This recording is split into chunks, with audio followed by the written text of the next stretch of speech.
মানবিক আন্দোলন দিয়ে, কোন জাগতিক দল দিয়ে, কোন মানব রচিত মতবাদ দিয়ে দেশকে বৈষম্য মুক্ত করা যাবে না। ইনসাফ ভিত্তিক বাংলাদেশ প্রতিষ্ঠিত করা যাবে না।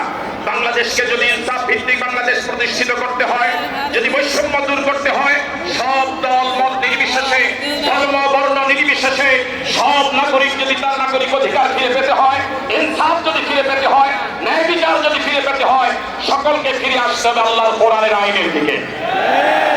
বিকল্প কোনো পথ নেই, বিকল্প কোনো রাস্তা নেই, কোন নেতার আদর্শ নয়, কোন নেত্রীর আদর্শ নয়, কোন জীবিত কোন মৃত ব্যক্তির আদর্শ নয়, বরং আদর্শ মানতে হবে মুহাম্মদুর রাসূলুল্লাহ সাল্লাল্লাহু আলাইহি ওয়াসাল্লামের।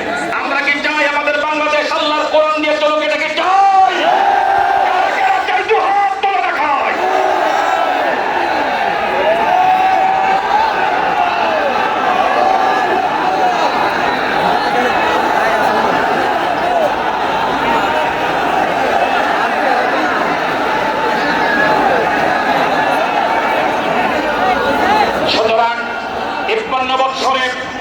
এদেশ বৈষম্য মুক্ত হয়নি।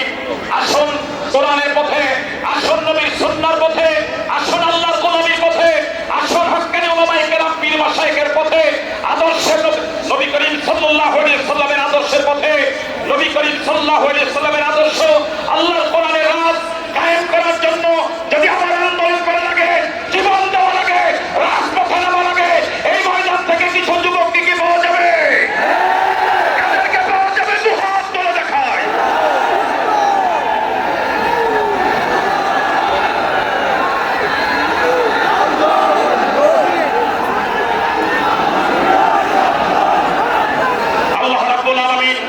আমাদেরকে দ্বীনের জন্য কবুল করো, আমাদের বাংলাদেশের স্বাধীনতাকে হেফাজত